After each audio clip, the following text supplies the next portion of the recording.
Hey everyone, welcome to this week's video. And recently we just went on a trip to Madrid with our children for 3 days, I think. And we kind of just wanted to touch on it a little bit. I'll be honest with you, is Madrid worth it with kids? Now, disclaimer, we went in the winter, and I would say I think it would be better for kids either older than ours or like babies where you can just walk around. Obviously, our kids are between 5 and I guess almost turning 10. Our oldest one loved Madrid, was very interested in everything. The rest just did not care for it. Yeah, I mean, we'll dive into it more, like some more specifics and stuff coming up. Obviously, beautiful city, loved it, but yeah, I don't know if I'd recommend it for the age kids that we have personally, but I'll let Aubrey kind of touch on some things that we liked first. So, yeah. Yeah. And I mean, I wanted to also say we, like adults, loved Madrid. We wish we actually had more time there, but because of the children were kind of crying and throwing tantrums, we just kind of had to cut everything we wanted to do in half. Yep. But one thing we did get to do is we got to explore a lot of the park, Retiro. I believe that's how you say it, the Retiro Park. We pretty much kind of had to not go to a lot of like the museums and spend our time at playgrounds, which we obviously could have done here in Valencia. But the parks were beautiful. There were tons of people there. Kind of like Valencia, they were sitting outside, just kind of enjoying the day, which was really nice to see. But overall, we did think that the park was really, really pretty. For sure. And it's massive. I mean, it's a good size. There was a lot of people there. We didn't get halfway through. We only got through like the first half because the kids were losing their minds and we just decided not to go on. Yep. Yeah. So one thing I will say that I also liked, but just something to like a note, maybe like a traveler's tip here.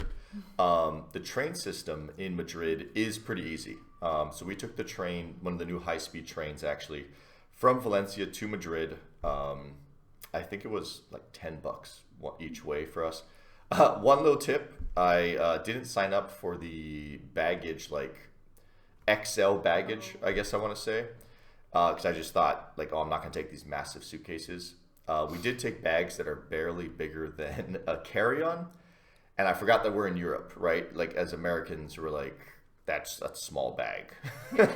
But anything over the size of a carry-on, they charge you $20 for. So that XL bag, I should have just paid like the $10 or whatever it was, because I got charged $20 a bag and we brought 2 of them. They weren't massive bags, but they were over the size limit. So just a traveler's tip, if you're not signing up for it, even on trains, you only get that carry-on size bag for free, basically.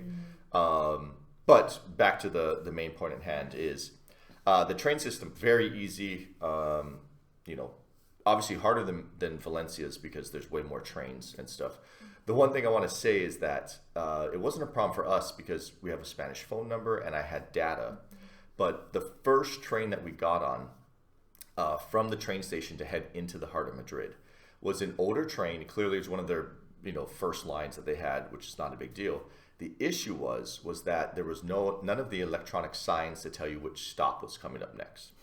And on top of that, the speaker was broken. So I had data, wasn't that big a deal. We got off at the right stop. But you could see a lot of other tourists were quite confused because they're like trying to look out the window, trying to see what stop was coming on, what stop did they even have. Yeah. Clearly, they didn't even have like a SIM card yet for like data or whatever to even look on Google Maps. So just something to keep in mind is if you're coming on one of the older train lines, usually from, let's say the airport or like a train station, that may happen to you. So just like know the exact location that you're going to get off on so you can look out the window, hit the button, like, kind of open up the doors and head out. So, yeah, that's it. I guess, Aubrey, next point for you. Yeah, and I just wanted to add on for the trains or the metros, just pay attention where you're going to be getting off to, because we had people doing little like rap battles inside. And so our kids thought it was hilarious. It was actually pretty good. It was good, but we were so focused on, I think, the rap going on that we were getting into it too.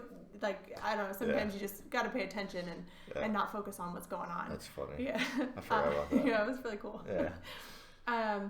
Something before we moved over to Spain, we kind of figuring out what cities we want to live in, and it was Barcelona, Madrid, and Valencia.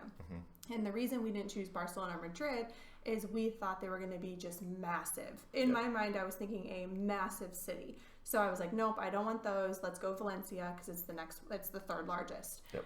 But when we got there, I realized it is not as big as I thought it was. I was picturing it going to be super crowded like London or New York.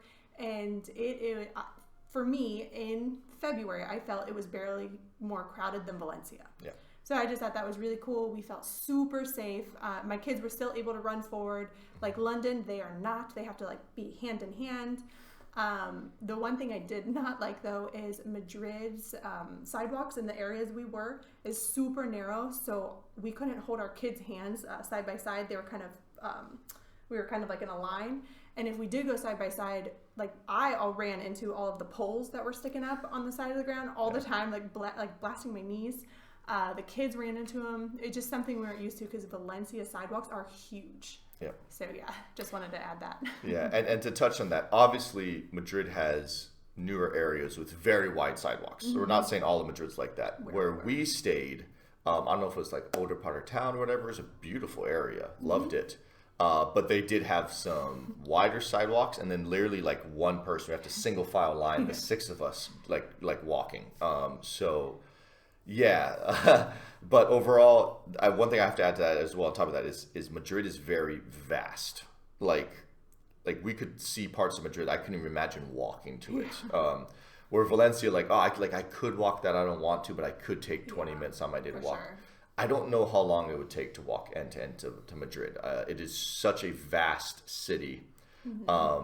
But because it's so vast, like I think, like Aubrey said, it does spread out, and I didn't feel cramped like London or really New York. I say London. London is not as bad as New York, in my opinion, cramped wise and everything. But for the next thing, I don't know why I always get this topic, but the food. Yeah, I'm very passionate about the food. The food was amazing. I think Valencia has great food. Madrid's was better. Just straight up. More options. You had even in our area that we were in, I think we had like 4 or 5 of the same cuisine, like let's say Japanese or Indian or whatever type of cuisine, and there's 4 or 5 like all over like 4.4 stars with like 1,000 reviews on each one. The food just simply was better. I actually didn't find it that much more expensive than Valencia in general. I thought it was going to be more. I mean, probably is 15% more, but not what I thought I was going to see the jump for, if that makes sense. So pretty much any of the food you cannot go wrong in Madrid. I know obviously bigger city, people expect that, but we actually just got to see it firsthand. And again, I love Valencia's food scene. Madrid's is simply better. So yeah. And then one of the last things was Madrid in the area that we stayed in was extremely hilly. Our kids were dying, and actually was too. Like we were huffing and puffing walking just like down the street. Valencia is super flat. It's very flat. So my kids aren't used to walking up, or our kids aren't used to walking up hills, or it was a struggle. So that is something to be prepared with if you stayed in the area we were. I don't really know the area that we were in to let you guys know that general area. I'm not sure. I can't remember. But yeah, it was super, super hilly. We had to have our bag. I mean, we were sweating and it's cold outside. And the kids the whole time had their heads down, their arms down, and just like, are we there yet? And we literally just walked out the door. So yeah, it was a struggle for us. Do you remember the name of that, like that center, not palace that we went to? Because we were right below that. All right, sorry, we just looked it up, and we were about 8 minutes walk south of Plaza Mayor. So just when you are planning your trip there, just keep that in mind about the hills. If you guys are used to it, more power to you. Yeah, great area. Yeah. But hilly, like wow. Going downhill, we were all super stoked. Going back uphill, not fun. Yeah. But yeah, no, I mean, other than that, to kind of wrap it up, I think Madrid is the perfect trip for me and Aubrey. Like if we're gonna go on an adult trip with friends, I think I would have an absolute blast there. I think you could just You could just drink, eat amazing food, hang out with friends. I think there's so many adult activities to do. I even think older kid activities to do. Yeah. Our particular kids, again, just our ages of about 5 to almost 10, they didn't love it. So if you have kids around those ages, I think you have to go to Madrid. I'd spend a day or two. I said we spent 3 days there. I think that's plenty. But as an adult trip for 3 days, I think I'd enjoy way more than going again with my kids. And I'm not trying to be, rude or I don't know, brutally honest, but I'd have way more fun with just my friends, my wife, other adults than taking my kids back to Madrid. So yeah, yeah. But other than that, that's it for this video, and we'll see you guys in the next one. Adios. Adios.